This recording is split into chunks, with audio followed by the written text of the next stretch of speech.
Bonjour à toutes et à tous, c'est Amphilobi94. On se retrouve aujourd'hui en ce mercredi, 25 avril 2018. Aujourd'hui, nous allons continuer de parler des baies, mais cette fois-ci, on va parler de baies principales. Qu'est-ce que je veux dire par baies principales? Des baies utiles pour l'aventure, déjà d'une, ou même la stratégie. Enfin, en stratégie, on s'en servira pas, on s'en servira, mais on va dire que c'est tellement facultatif. Parce que dans la stratégie, il peut se passer tellement de choses qu'on ne sait pas vraiment comment ça va se goupiller. On va parler de la baie Pécha. Alors certains vont dire, ah bah oui, je comprends pourquoi tu parles de ça. Certains vont dire, bah non, c'est pas facultatif. Bah disons qu'en stratégie, on ne sait pas si l'adversaire va nous toxique, on ne sait pas s'il va nous brûler, ouais, ou nous paralyser, ou nous geler. Donc c'est vrai que c'est vachement vaste. Mais la baie Pécha, tout simplement, soigne de l'empoisonnement. Alors comme j'ai dit, et je répéterai, dont elle existe depuis la 3e génération. Enfin, théoriquement, elle existait depuis la 2e génération avec le nom B Antidote. Mais le nom de B Pécha est apparu en 3e génération. Tout comme pour les autres. C'est vrai que j'en ai pas parlé.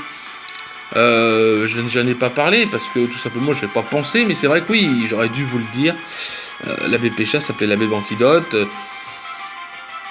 Tout simplement, pareil, en 2e génération, elle permettait d'enlever le poison. La baie Oran, elle s'appelait juste baie qui rendait 10 PV, et la baie dorée, c'était la baie Citrus qui rendait 30 PV. Voilà. Tout simplement, oui, donc la baie Pécha, donc le soin de l'empoisonnement, tout ça. Cette baie possède une poche intérieure et n'a pas beaucoup de chair. Celle-ci est toutefois délicieuse et très sucrée.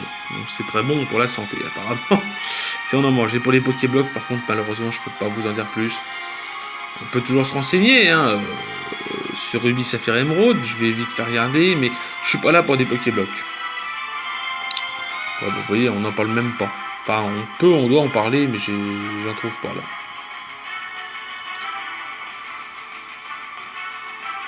là. Ouais, non, ils en parlent pas spécialement. Enfin bon, on va dire qu'on l'utilise plus.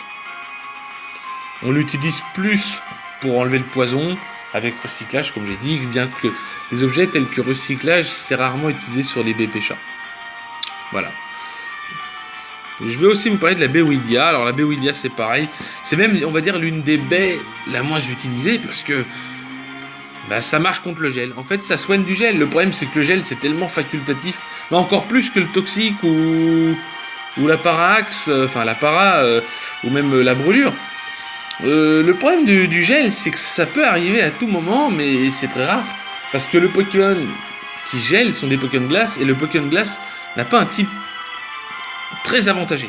Je ne le critique pas, je dis juste qu'il n'est pas du tout avantagé. Parce que tout simplement, le type glace n'est pas un mauvais type, mais n'est pas le meilleur type. Le type glace n'est pas le type acier ou le type combat, vous voyez, ou le type sol.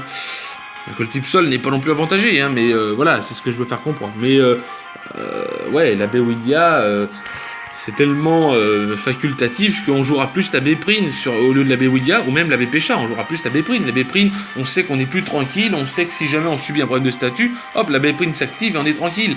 Donc voilà, et la baie Prine, justement, c'est un désavantage, parce que moi je me souviens que quand j'ai commencé la stratégie, souvent j'utilisais la paralysie ou la brûlure. Et dès que la baie Prine s'active, on est content parce qu'on dit il est paralysé, il va être ralenti avec la paralysie ou il va être brûlé, son attaque va être divisée par 2 et en fin de compte, on se rend compte que la baie Prine, quand elle s'active, faut que tu refasses ça. Du coup, ça donne un avantage à l'adversaire. Le temps que tu refasses ça, que tu le reparalyses, tu le rebrûles ou tu le toxiques, lui, il a le temps de te frapper, il a le temps de se booster, donc c'est ça. Voilà, bon, j'espère que cette vidéo vous aura plu. Si elle vous a plu,